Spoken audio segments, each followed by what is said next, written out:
right, all right, all right. This ain't just a show. This is a platform. Veteran built, battle tested. Welcome to the MisFitNation. Yeah!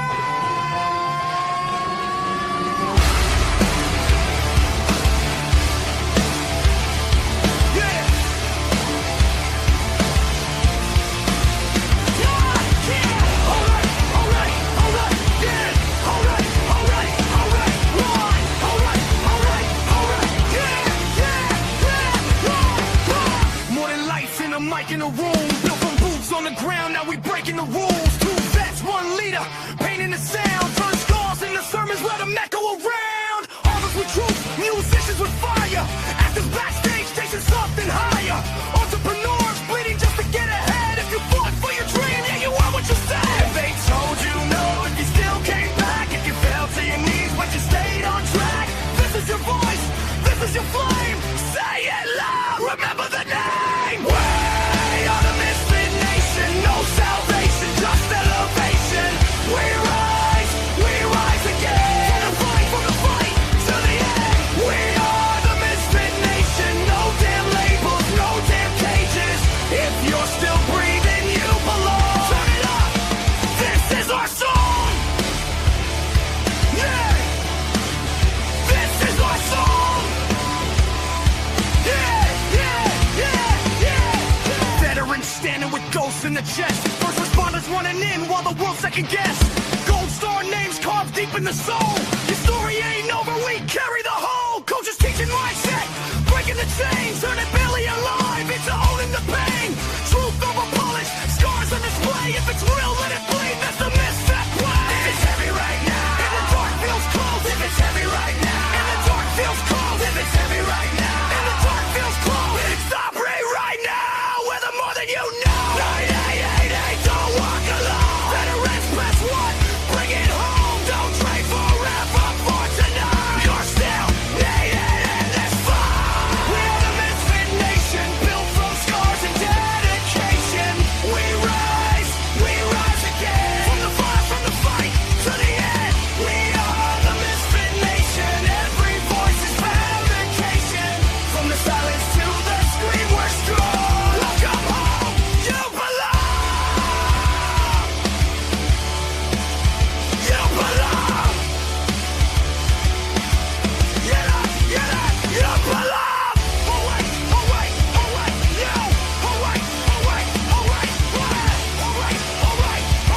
you belong. All right. Welcome back to the MisFitNation and the Sunday after dinner edition. We know you have other places you could be tonight, but you choose to be here with us. Thank you for that, and thanks for gathering up your frequent flyer miles with us. It's great to have you here. I know you could be watching the Coca-Cola 600 right now. We're getting over the Indianapolis 500 with the closest finish ever in Indianapolis 500 history today. But tonight, our conversation is going to hit a little differently because some wounds don't leave visible scars. They're carried quietly by first responders, by veterans, by military families, by people who spent years serving everyone else while silently carrying their own pain. Tonight, we welcome Ashlea Dillard, former firefighter, former paramedic, now a licensed professional counselor, and clinical and transpersonal hypnotherapist. She's lived both worlds, the emergency scenes, the trauma, the aftermath, and now she helps heal. This episode is about resilience, trauma, healing, and what happens when body, mind, and spirit finally get the support they deserve. This is the MisFitNation. Let's get into it. Welcome, Ashlea. Hey, thank you. I'm excited to be here. It's outstanding to have you here, and I told you get a little pumped up with the music. I didn't get to see you in there. I was trying to fix something here, but hopefully you liked it, and welcome. Thanks for being here. Thanks. Yeah, it was awesome. I was like, I want to go lift some weights right now. I'm so pumped up. It's awesome. I loved it. So, Ashlea, tell us a little bit about how you got into firefighting and paramedic to begin with, and then what caused you to kind of transition out of that. So my story is not like the traditional story where my great grandpa, my grandpa, my dad was a first responder or anything like that. I came into it very organically. So, kind of got immersed into the first responder world through some connections of coming in and doing some work on the physical fitness side of things. So training them, helping a local fire department with some of their strength and mobility and all those kinds of things brought me into the world of fire and EMS. And so getting to go spend time at the fire stations and with those people, I got to see this whole other world of wow, this can really be a job that someone does where you get to do, because I've always loved the medicine and was initially headed down the nursing route. And so had this deep desire to do something medicine. But then once I saw the EMS side is like, you're kind of doing medicine like rogue and totally just flying, like having to problem solve and do the things out in the field in combination with all this other cool stuff with fire of, getting to, of course, like do the structure fire thing, do wildland fire, do just kind of crazy stuff where it was not the Monday through Friday, 9 to 5 normal gig that I knew I did not want. So that's initially how I got into it, is kind of exposure into the world and into it, and then went through all the steps to kind of work on getting the different education pieces and licensure and all of that to bring me to fully into fire and EMS as a paramedic. And it was an awesome career that I had such a blast in. So How many years did you do that for? just short of 10 years. So, yeah, it went by fast and slow at the same time. I'm sure there was days you felt like it was going on forever, and then of course those days when they were just flying right through. So when you were very busy, so, sometimes busy is good Yeah. when people aren't in danger. Right. Yes, Yes. Yes. and that's counting the personal trainer side of it, or the physical training side of it, or is that just the firefighter EMS side? 10 years. That was just the firefighter EMS side. So the physical training side was all separate. So I Oh, got into it. Yeah, started off on the ambulance, like kind of you had to do back in the day to get going, is you had to put in your time and oh, do wow. those your time on the ambulance in order to get enough quota essentially to get hired by the fire department. So once you had some experience in going through all the testing and all the interviews and everything like that, then finally got onto the fire side after that. So yeah, just short of 10 years, which was awesome. I mean, that's outstanding, and that's a lot of people don't make it that long in those careers anyway because it's so hectic and there's so much stuff that goes on. And you meet most people on their worst days when you're a first responder. You don't get to see them on their best days unless it's a parade or something. But when you meet them, it's usually the worst time in their lives, and you have to be there for them at that time. Was that part of the click that made you kind of transition away from that, having to see that all the time? So my transition out started, I would say, probably like halfway through my career, honestly, where when I was going to fire academy, I struggled a lot with confined space work. So we would get into, I call them the rat mazes. It's like the tiniest spaces that you can make up, thinking like little mazes with, wires and pig crates and things that you have to crawl through in all of your bunker gear in order to simulate like a collapse situation. And I struggled with getting what we call, and I don't know if the military calls it this or not, but it's a pretty popular term. They call them phobic waves in EMS, where it's kind of this total body shutdown in these stressful situations where you kind of lock up and freeze, for lack of a better way to describe it. So I was experiencing a lot of that I didn't understand exactly why that was showing up in that type of environment, but luckily I was resourced there to go see some mental health professionals and kind of dig into the underneath of like, okay, why is this going on?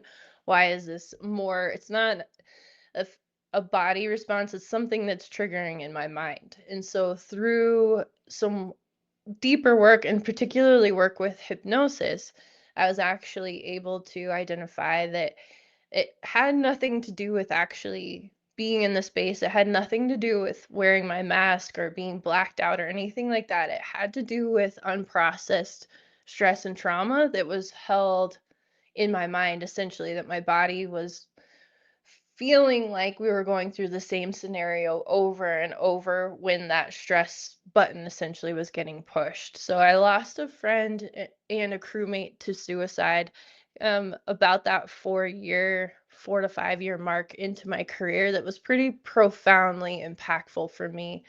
And that part of that event is what I hadn't really processed fully. And that's what started showing up. So at the time when I did that therapy, my mentor asked me, like, what do you want to do when you're done with this career? And what do you want to do if you get hurt or you don't want to do this job anymore? And of course, like being a cocky, brand new firefighter, I said, I'm going to do this for 20 years and then retire like everybody else does. But I did, something in me did kind of move and shift, and I did listen to that. And he said, I think you should at least go back to school, finish your degrees, and set yourself up because you have a bigger purpose to serve here. And so I went back to school while I was still online working and finished my undergrad and my master's degree.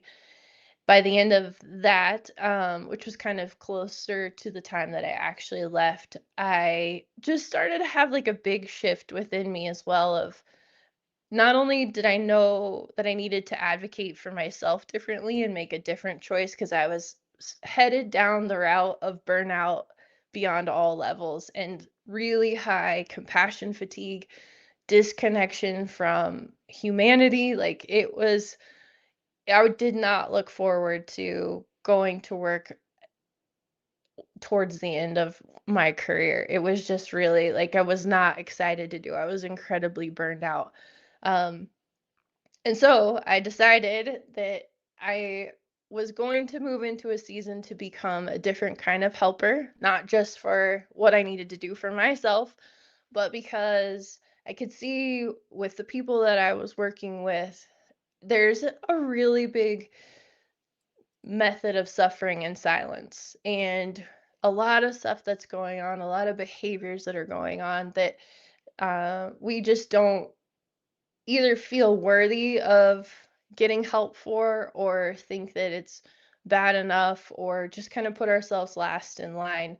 And so I had a big call in my heart essentially to say like you've got to do this. Like you have to move forward and you have to show up and you have to let go of what was and move into the new season to show up and help people in a different kind of way. So long story short, that's kind of how I got to where I am now and how I get to do what I do now full time.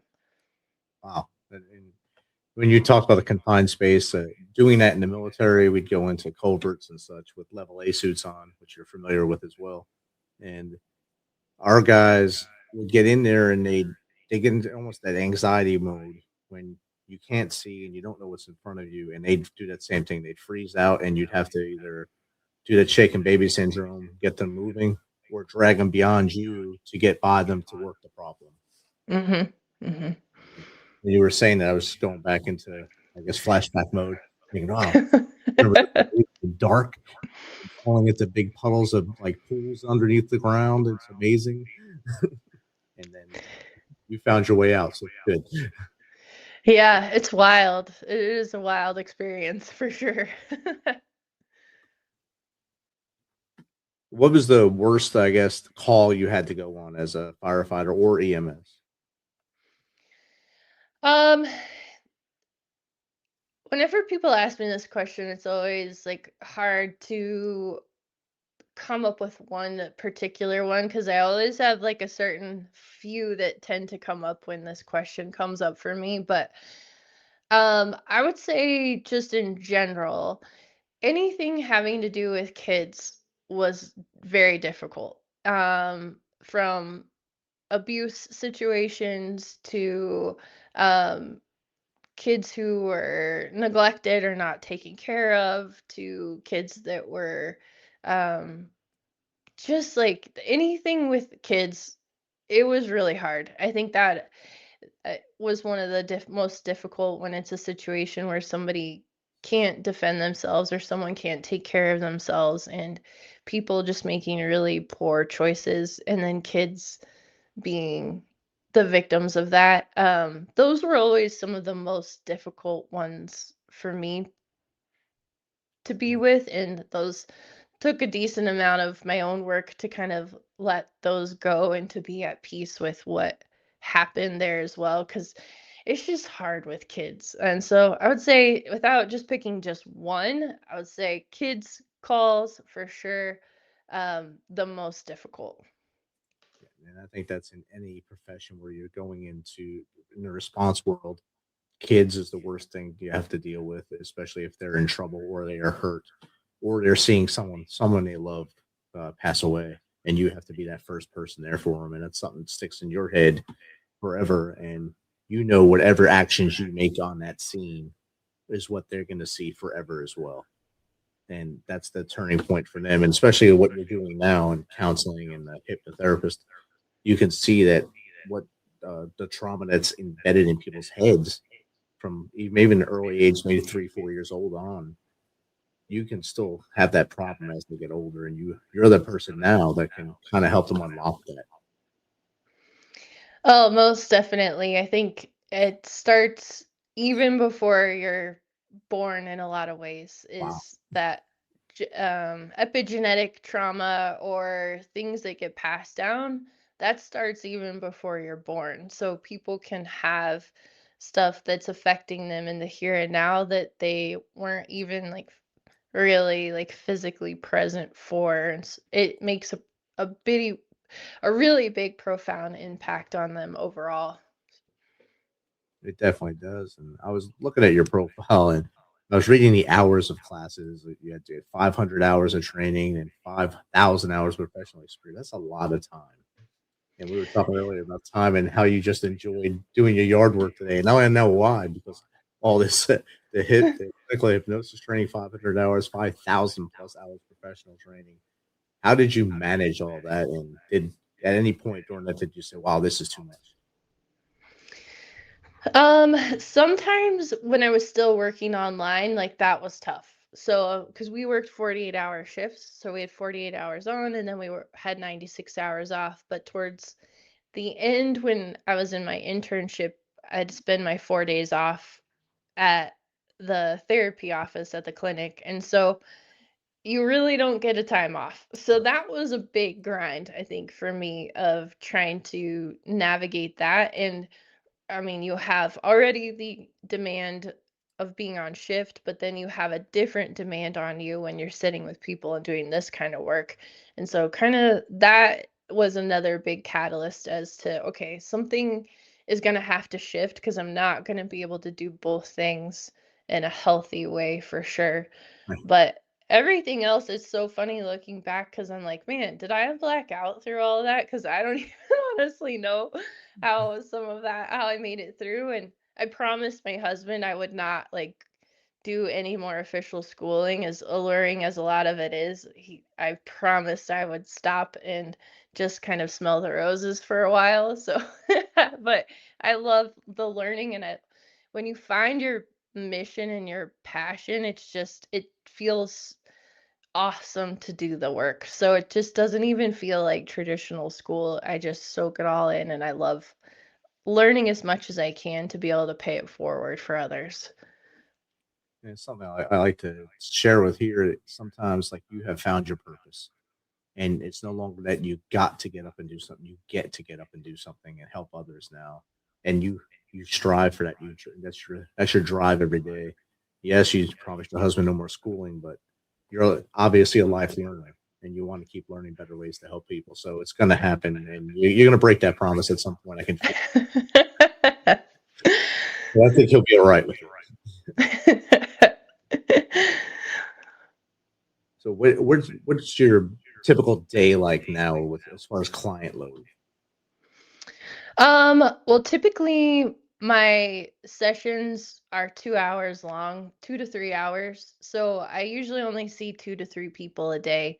I've kind of found the sweet spot finally after, taking on way too much, and trying to manage it all is really honoring myself through this as well and not going back into old methods of being a people pleaser, always saying yes all the time. And I have a lot of compassion for people and I feel things very heavily with people. And so that's been something where I've had to know where my boundaries are and where my limits are. And so usually the 2 to 3 person per day is a good spot for me to be able to like be fully engaged, to feel really good, and to not come home and be totally wiped out. But it's taken some learning and it's taken some navigation to get there.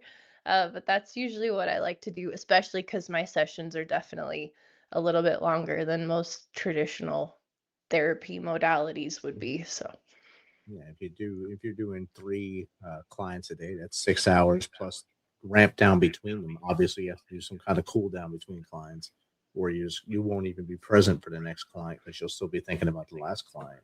That's what I believe. right. Yeah. I think that's what you were just saying. So you can actually give quality. You give the quality over quantity, and I think that's a better thing to do. hmm Yeah. And it's such an interesting shift when I think a lot of us, we have that mentality of putting others first and serving others, but like we really do forget about what this looks like for us and the golden rule of, serve love others the way you want to be treated, but like we forget that applies to ourselves as well. And Yes. so that constant giving and realizing, I've gone through the whole day without eating anything, or I haven't gotten to go outside, or I'm rushing to go to the bathroom, is like, why am I doing this to myself? Like this is not like living the talk of what I'm trying to help people with. Is Right. if I want to teach people to do that and to encourage people to do that, like I have to actually do it myself too. So that radical accountability piece is huge within the work. So it's really been like a movement towards that as well. Is I gotta live the talk that I'm actually saying and not just, trying to be a martyr and constantly give, but not actually really be giving on the other side. Definitely. My first job I took out of the military, I took a complete year off to try to find myself and find out what to do with my hands anymore after 22 years in the Army. And I wound up doing something where I was helping other veterans and I was giving so much to them. And then I went to a VA appointment and the doctor told me, he said, you need to leave that job. I was like, why? I love it. He said, you're killing yourself. You're putting everything into them and not taking care of you at all. And I didn't see it that way, but just like you just said, I was putting so much to them, I did not look at me at all, and it took me a while to recover. And I found a place where I'm very happy now and doing a different job where I don't have to counsel people every day. So it's good. Yeah, absolutely. It's but it takes trial and error, I found. A lot So of error. yes. My Yes. Uh, brother put a question in here about back when you were a firefighter EMS, probably. How many times did you have to smack someone for asking you quiet night, or quiet shift? Oh. That was like whenever somebody said like, oh yeah, we're gonna hopefully sleep all night or whatever, that was always like the guaranteed sign we were gonna get up. Like if you expected to sleep, you're for sure gonna get up. But man, it's just like you might as well just be ready and expect to get up because then you're way less disappointed when you're waking up all night trying to do it. But yeah, I recently talked with some friends who are still online, and it's crazy to even hear the amount of call volume that's gone up now, even compared to when I was there. It's insane. And so now, like, people are sleeping even less, and the call volume has gone way up, which is just, it's just a lot. it can't even. It's a lot. It's a lot. And how big is the community where you were doing it? Oh, that's a good question. I think, well, we at the time we had 6 fire stations, so it was a decently sized, I'd say 200,000 or 300,000 people Okay. um were in the city. So it was a good size city. And with the 6 stations that we had, we were all pretty busy. And the ambulances particularly were super busy. So it just as the population grows, the call volume grows, and then the expectation of what people call 911 for has changed, so that adds more calls as well. So it's just it's wild to see like the transformation over time. Asking the old guys like, what was it like 30 years ago compared to now? And they're like, yeah, I wouldn't do the job now if I was just getting started. So It it's wouldn't way be an different. option. It wouldn't be an option I take now. Yeah, exactly. Exactly. So Yeah. I have another question from the audience now. This is from Grandpa Jeff. Why do first responders struggle to ask for help? Thank you, Grandpa Jeff. yeah, that's such a good question. And I think it links back to what I mentioned before of this suffering and silence. And this was me fully 100%. And I haven't arrived by any means, still working through all of it. But there's so much I think that we normalize in our own heads of, the anxiety just feels normal, or the depression still, this just is normal, or this irritability, this anger that I'm feeling, this is just normal. And we don't realize, or I mean, taking it another step further is, the drinking is just normal. Using pills to fall asleep and having to drink is just normal, or all of these extreme behaviors. We put that whole thing of it's just how it is on it. And I think that's what causes us to struggle so much and to not feel like we want to actually address what's going on, and or not sure like how it's going to go when you bring stuff up. That's another big aspect of it, is how are people going to see me, or what does that mean for my job if I talk about it. I work with a lot of law enforcement individuals, and that's one of the biggest concerns, is if I'm here, if I'm getting help, are they going to take my weapon away? Like all this stuff that comes with that willingness to ask for help, that I think sometimes we just think it's not even worth it. It's not worth losing my job. It's not worth losing that identity that I've held on to. Like I need the money, I'm taking care of a family, all the things. And so we just very much shove things down and just continue to suffer.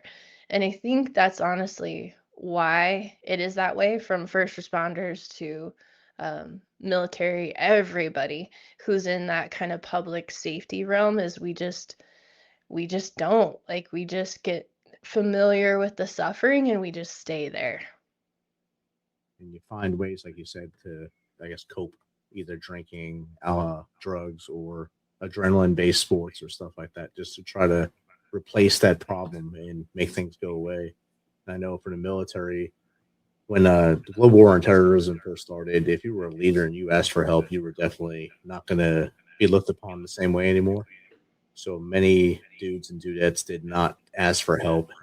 So from 2003, I was in Ramadi, came home 2004, and I was told right away I was different by my wife and daughter. And I said, "No, you're different. I didn't change. You're changed. I didn't change." And it wasn't until 2016 that I finally got help. So that was 12 years later. I finally got help, and I was already out of uniform when I finally got help. So yes, it's a struggle to get out of our own heads to get the help we need. Hmm.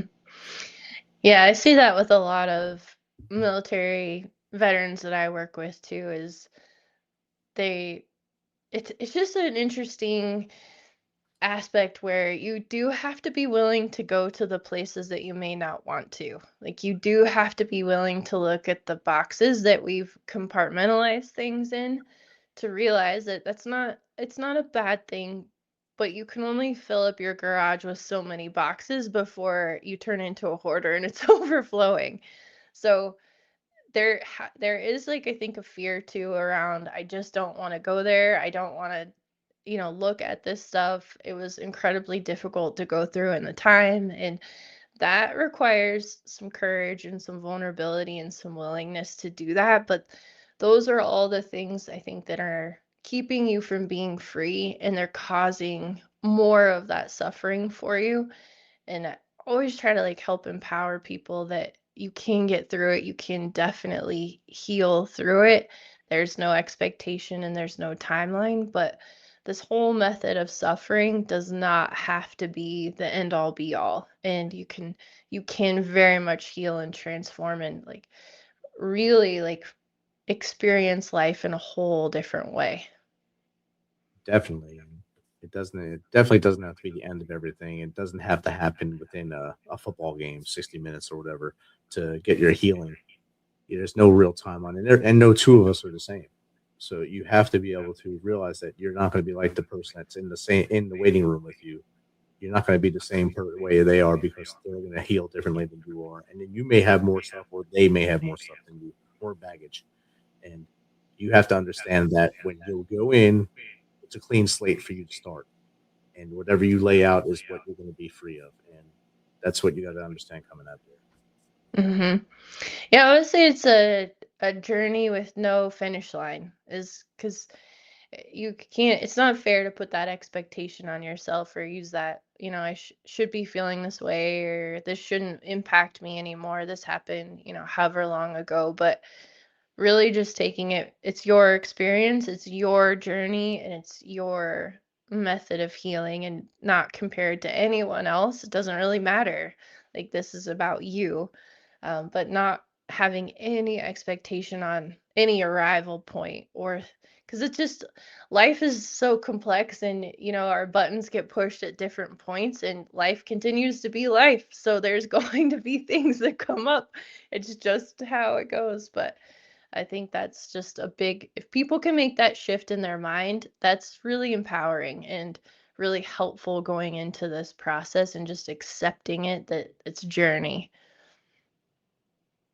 And I know when I went through therapy, I did EMDR, and I never heard of hypnotherapy for anyone until I had a guest on a year ago. So I don't think the military does anything with hypnotherapy that I know of, because they probably still think it's voodoo, but kind of like they think chiropractor is voodoo stuff. So they don't let that happen. They're kind of easing into chiropractic now. But do you know if hypnotherapy has made it into the medical system of the military and the VA, maybe? I don't know. I haven't heard on the VA side specifically. I know that it's made tons of headway in through other places, like through the Mayo Clinic and some other big universities studying it. But hypnotherapy has been around since like ancient Egypt, so it's nothing like it's new, that's hit the ground running. But I think as more people become familiar about it, they hear about it. It makes it more mainstream. So, but honestly, like hypnotherapy, most basic insurance doesn't cover hypnotherapy either. So it's kind of one of those things of, yeah, like they're only going to cover the very basic stuff. A lot of the progressive modalities they're not going to cover anyways. So, but it's a good question. I'll have to look into some research and see. I have had some military guys come to me that said, I was supposed to never be hypnotized before. And I'm like, well, don't worry. I'm not like tapping into whatever information is like in your head around that. But it is funny. Like, I have had that come up before. Like, Make you cluck like a chicken. That's good. yeah, yeah. Not really. Not But really. Comment here from Glenda Ordonez. Her husband went multiple times to Iraq and Afghanistan. He just admitted he just started wanting to be alive again for the first time since the invasion of '03. Wow. Thanks for sharing that, Glenda. yeah, wow. Yeah. That's I have such a special place for the military folks. Of course, I love the first responder side too, but man, it's been such a blessing to get to work with people like you, because it's just a whole different set of things that you guys carry, and kind of holding, just being able to be with people to navigate through a lot of that stuff. Like she just mentioned, finally like wanting to be alive again. And that was, however, 23 years now. Is like, it's just a lot. And I think what, maybe you could speak to this too, because this is always something I find interesting, is when people get out of the military, particularly, like seems to be a big gap. Like they try to do the best that they can on supporting people getting out, but I've seen a lot of this where people get out and they're like, you said, now what do I do with my hands? Right. And I have all of this whole identity that I knew for so long is gone. That group of people I was with is gone. This quote unquote job is done. And I have all of this stuff that I went through. And then you're kind of just like kicked out on the side of the curb in a way. Like, good luck out there. Like, hope it goes well. Um, but yeah, I don't know what your take is on that, or if you feel like talking about it, but it's interesting. Like I found is that just seems to be the normal. It is, and it's a sad normal because for so long it was like that transition period when you go into classes that we call it TAPS in the Army. I think it's Soldier for Life now, and you go through there, and your expectations going in was they're going to teach you how to write a resume because most of us are nugs and don't know how to do that. We know I did Army good, and it would not read well for anyone outside the Army, but that's what we expected going into it. I actually went through the class twice and came out and still did not have a job for a year after I got out because it didn't translate. I had to wait till I got out and found another group of mentors through like Hire Heroes USA, Wounded Warrior Project, and others to say, look, you wrote this like a nug. I'm going to rewrite this for you. And as soon as Hire Heroes rewrote my resume, I started getting bites. I started feeling alive again. Saying, oh, I am worthy. I'm not just down here flailing on the ground because all I did was Army. I didn't know anything else. I had all these skills. I just didn't know how to say it.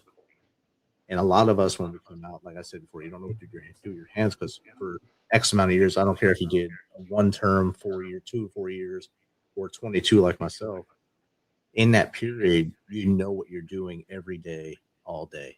You have a checklist basically every day of things you're going to do. You get out and that stops. And if you jump into a job real quick just because you need money or whatever, just for security, you're not going to like that job. That's one of those jobs, like I said earlier, you got to do it. You don't get to do it. You got to do it, and you're miserable, and you just trudge through life, and you go to the drinking, you go to find that other avenue to find a way out. And it really hurt a lot of our veterans, and that's why you hear that number 22 a day and such like that, because a lot of people lose that purpose, they lose that camaraderie, they lose that well-being, and that system is just a check the block thing to get you out. It's a lot better now than it was in 2015 when I got out, because now they do internships and such like that. So they know the problem exists, and they're trying to put those band-aids on it as it goes. It's going to take a while to make it a really great evolution, but I think they're in the right direction now. Mm-hmm. I hope it helps. Well, yeah, no, it does. And it's interesting what you said too, like that I'm worthy of this, is Right. that whole underlying belief that for something is telling me I'm not worthy of getting a job, or I'm not worthy of fill in the blank. And that's where that limiting belief, that view on yourself, like that has a big impact on you, and then a big impact on trying to find a job or trying to like find what the new rhythm to life looks like on this side. Definitely, and that's where a lot of the brothers and sisters, they get lost, and that it's usually the first year out they get lost. A lot of veterans for a while it was like 80-something% would not stay in that first job past a year because it was a check the block thing. I have to have a job, so I'm going to do this. But you're miserable. You go in there, and it's nothing like the military. Is no standard, and you want to work, and they want to do things by the hour. Mm-hmm. And every job they have has an hour limit to it. So this job will take 40 hours. They're going to take that 40 hours to do it. You get that job and you do this in an hour. Mm-hmm. You're looked down upon because you're overdoing them. So then you get miserable and you want to leave until you find something else, or you start like a lot of veterans start nonprofits. So it's just crazy. So that's a weird way to do it, but you have to do it sometimes. So I'm sure you've seen some of your clientele They have come in there, especially the guys and gals who came with hypnotherapy. They probably tell you stories of their brothers and sisters that got out and wound up hitting that wall. And I don't know how they deal with it on that side, but for me, it was some hard work and the dedication to me and my family to get out of this. Mm-hmm. Yeah, I mean, I deal with it a lot because I see a lot of veterans, but it's I call it the great dismantling. Actually, has been my own journey through all of this. Is what do you do when that's not the thing anymore, or all these things you put your identity into? Um, you have to walk through what that actually looks like and take everything off the shelf and look at, is this something I really believe about myself?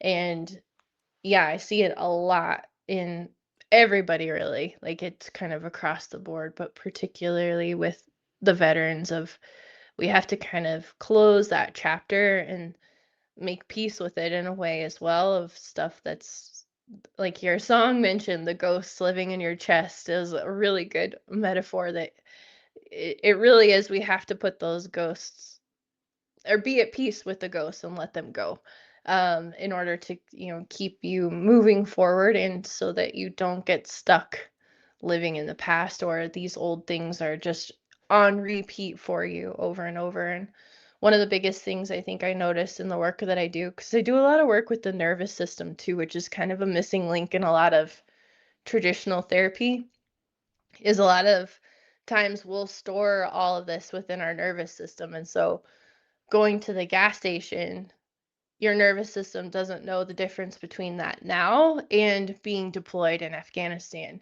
So the threats feel the same. The nervous system takes the messages in the same. And so now you're here, you're back and you're sleeping with a knife under your pillow because you don't know your body, your nervous system doesn't know the difference. And so helping people to like create these new wiring methods within their nervous system and to help them navigate that so that that's not a thing. So it's not your body's not trapped somewhere where you are not and you're not living under these constant states of stress and threat all of the time because man that makes a huge impact if you are living under constant stress. Um, it's not good. It's not pleasant. It's definitely not a fun time. And No. just waiting for my brother to chime in when you said with living with the knife under your pillows. I have weapons all over my house. I kind of have that security blanket in every room in my house. He can tell you Mhm. that. I gave him a box of hate when I got out of the military. It was all knives and such, so he can have his own box in New Jersey Mhm. while I was down here, just in case he needed that box of hate. And I Mhm. think I was waiting for him to chime in when you said that, but he's being nice tonight, so it's nice. Which it's not like it's a negative thing. It's not doesn't it can be I mean, being prepared is a good thing. But if you're not able to fall asleep, if you're feeling like you're in this stress state at night, like you're having nightmares, you're having flashbacks, you feel the same, like that's telling you that's your body giving you a message saying like we're stuck in this place. Like your nervous system, your mind is stuck in that threat state. And so there's a line, there's a balance between yeah, have, do your thing, it's totally fine, but we don't need to be in these hyper threat states all the time because essentially you're just dumping tons of stress hormones into your body. You're not going to be able to sleep. Like you can't think and rationalize correctly. Like all that stuff starts to happen when your nervous system is dysregulated in that way. So that's kind of the magic in the work is helping you to be in the here and now and having that being able to go back into the states of parasympathetic nervous system. Yeah, I think I'm in a better place now. I don't have a knife under my pillow anymore, so I'm good. Good. I'm really happy to hear. Another question from the audience here. This is from Susie43. Can trauma be carried physically in the body? Yes, that's such a good question. Kind of linking to what I said just a second ago, but it definitely very much is carried in our body. So I look at trauma or stress and trauma as kind of this similar thing when it comes to the body is it's too much, too fast, too soon. So our brain can only process and take in so much at one time. So when we have this trauma that happens, um, what happens is it takes in all the possible information it can, with usually some gaps in between, and then it gets encoded into the mind, into the nervous system to say, whatever just happened there, we need to try to avoid next time because that put us in a state of threat. And so those things get stuck in the body because the body makes an imprint of that and then kind of constantly operates under that framework of we need to try to avoid that from happening again.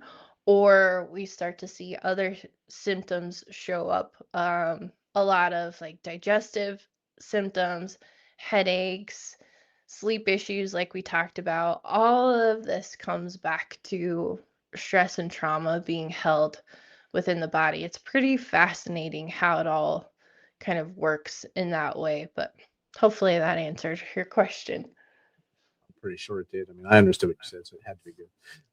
Good. Let's see here. There's a couple more popped in as you're talking, so try to get them all in before the end here. Place of Nine. What role does connection play in healing? Thank you, Place of Nine.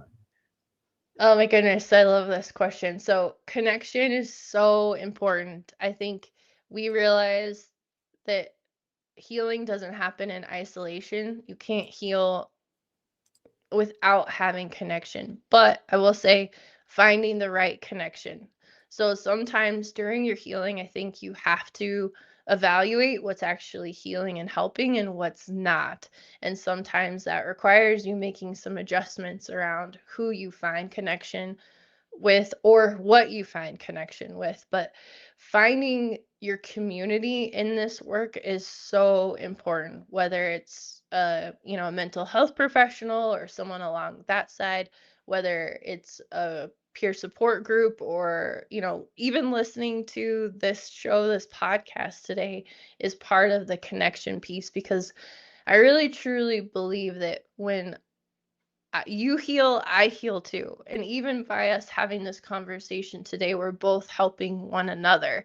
And that's so important in the connection piece, because we're no longer suffering in silence, just keeping it to ourselves, but we're actually having these kind of conversations, and that impacts one another. And then others go out and impact others, and the conversations keep happening in that conversation around like, wow, I can find some commonality or some familiarity in that experience and connect with that, and now we've just healed again. Like, it cannot be understated, the power of connection. So if you don't have it, I would say listening to this podcast is awesome, and I know you have some resources too that you can help people with, but find those good sources of connection. I promise it's going to help you in your journey so much. Definitely will. And having your own tribe, having that little tribe around you that you can reach out to and talk to, that helps just as much as, like you said, listening to these shows. For me, my goal is if we reach one person every show, reach one, teach one, with success. And and I think hopefully we reach one tonight, and maybe more than one, probably more than one tonight. And we help them, and they help someone else, because now they heard the lessons you're giving them with your knowledge and sharing that, and they should be able to say, wait, if she's telling me I should get this help, or maybe there's other help out there than what I've been told, I can get it, and maybe I'll feel better in a year or so down the line. I'll be much better. Yeah, absolutely. All right, here's the next home run question coming at you here.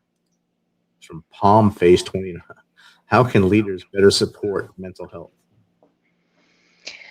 I think the shortest, most direct question or answer to this is go do the work yourselves.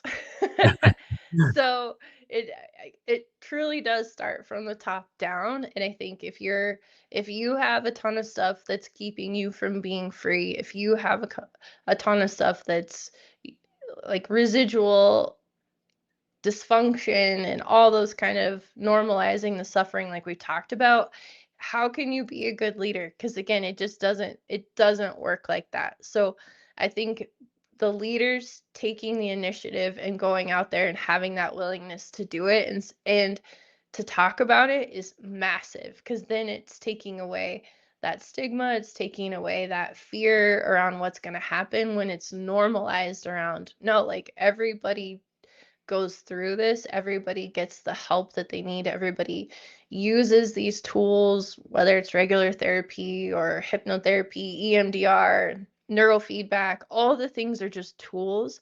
But to normalize it as a maintenance program is just something that we do, just like going to the gym or eating food or drinking water. It's just something that we do to take care of ourselves. And I think the leaders in all fields just need to take the initiative to do that themselves, because once you do and you start clearing out a lot of the stuff for you, you come from a totally different place of leadership. Definitely, 100%. I love that answer. Thank you for that. Next one, you got two more. You're hitting them all. They're coming at you now, live now. Phoenix Rises. What misconceptions exist around therapy and trauma? This is a good one. I think there's the misconception that healing happens on a timeline, that you should be done by this amount of time or this many sessions will get you to where you need. I also think there's a misconception around one size fits all. So one thing is supposed to be the panacea or the fix it to everything, and that's not. I don't believe that's the case. I think, again, like we mentioned, there's a lot of different tools that will help support you in what you need and being willing to try those. But a lot of people come into my office too with a bit of a concern or worry around like what's going to come up, that I'm going to have to address trauma wise. And I always like to try to remember and remind people that, for one, you are in a totally different place than you are now. And two, we're going back, if we're going to work with trauma, we're going back to work with it for a purpose, because we want it to be processed. We want you to live free from that. We want your body, your nervous system to not be holding on to it anymore. But you're going back with a totally different intention now than back when the trauma actually happened to you. And so finding someone who can help you navigate through that and really empower you through the experience, it puts a whole different lens and a take on dealing with trauma, because now you're going back to deal with it for a reason, and the reason is to heal, and the reason is to, no longer be holding on to that. Outstanding. And our last question from the audience has popped in now from Jelly Belly Yellow. What helped you most during difficult seasons? I love the names. Thanks. Me too. I was just thinking that. That's awesome. Man, what a good question. I think I still experience difficult seasons. I think I'm still like to normalize myself as a human being too, going through life and getting through the difficult seasons. I'd say the number one thing for me has been gratitude, is waking up every morning, making an intention and an effort to find something to be grateful for, whether it's just the bed that I'm waking up in, or the cup of coffee I have that day, or my dog, or anything like that, is finding some point of gratitude, even through the hard stuff, because that automatically shifts everything within you when you can find that. And it's not discounting what you've gone through or the difficult season that you're in, but it's just choosing to see something to find gratitude in. And that starts a whole cascade, a totally different mindset for you, when you can find some source of gratitude through the difficult season that you're going through, because they can be really tough, they can be really hard, but they are just seasons, and so nothing lasts for forever. But gratitude, promise you, will totally shift your entire everything. That's a great answer. And gratitude is something that comes up with nearly, let's say, 60% of our guests when we ask them about their three things that matter. gratitude is one of the top things all of them, everyone says, and I'm glad you said it now, so you can't use it during your top three. So that we picked it up. Actually, you gave the audience a lot of information tonight, a lot of lessons, a lot of things you went through to get to where you are now. Now we're going to ask the hard question: what's the best way to get in contact with you? Yeah, so best way is through my website, which is ashleadillard.com, and it's Ashlea, so it's just a little bit different than your normal spelling. You can find a ton of information about the work that I do there, and you can connect with me on there as well. And also really happy to send you in a direction too if you're looking for something specific or you need some good resources. There's a lot of really awesome colleagues and friends that do really amazing work. So you can connect with me there and also on all the social medias. So Ashlea Dillard Therapy on Instagram, on Facebook, on TikTok. We're on YouTube because I have a podcast, Sit Around the Fire, which you can find all the things kind of connected all together. So, but the website's a great place to start and kind of branch off from there. Awesome. And I have the screen sharing right now, your website, and your website's going across the bottom of the screen. Been sharing all your links throughout the show. So if you're listening, go back in and check out the comments. You'll be able to see all the links. And then of course they'll be in the show description as well at the end of this. So all right, now here's the big hard question, man. I told you I asked this to every guest at the end. What's 3 things the Misfit Nation can start doing tomorrow that can make them better people? So, because you told me I couldn't use gratitude, because I would say that one again. But I'll give you a 1 and 1A. yeah, no, that's fine. First thing I would say, decide that you're worthy of doing this. Decide that you're worthy of getting the help and make the decision that this is for you, that you are important, and that time is of the essence. Number 2, I would say keep trying till you find something that works for you. So if traditional therapy is not your thing, totally great. Find something that is, because there's so many cool stuff out there now to do that you will find something, but you just cannot give up. You have to keep trying. And number 3, I would say, above all, remember that you are incredibly loved, you are incredibly valued, that you're accepted, that you're worthy, and that you can make a profound difference on not only your life and the people in your life, but everybody you come into contact with. So those are my quick 3. See, that's good. And I took gratitude away, and you still hit it out of the park with all 3 of them. Thank you. Sure. Ashley, thank you for hanging out with us on a Sunday night on your well-deserved weekend. And again, if you ever have any questions about your podcasting world, reach out and I'll help you out with that as well.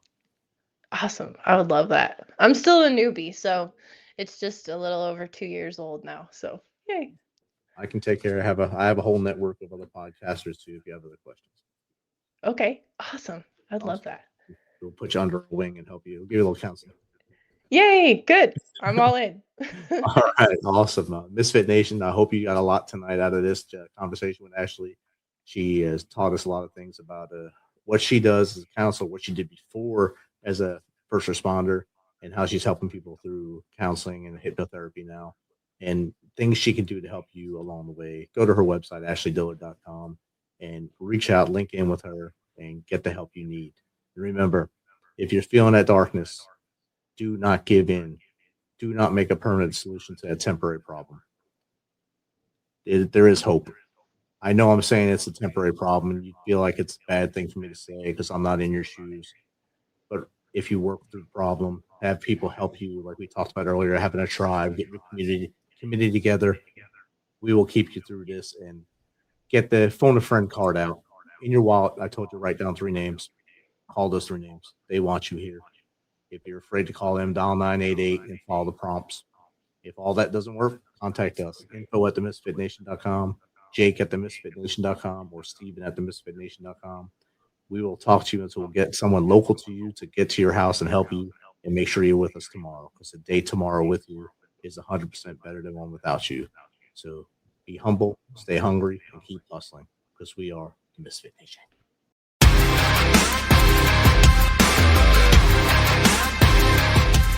Thanks for checking us out and being a part of the Misfit Nation show. Don't forget to visit our website at themisfitnation.com. That's themisfitnation.com. Check out all our past episodes and get some of the great Misfit Nation gear for you and your family. As always, be humble, stay hungry, and keep hustling because we are Misfit Nation. Misfit Nation.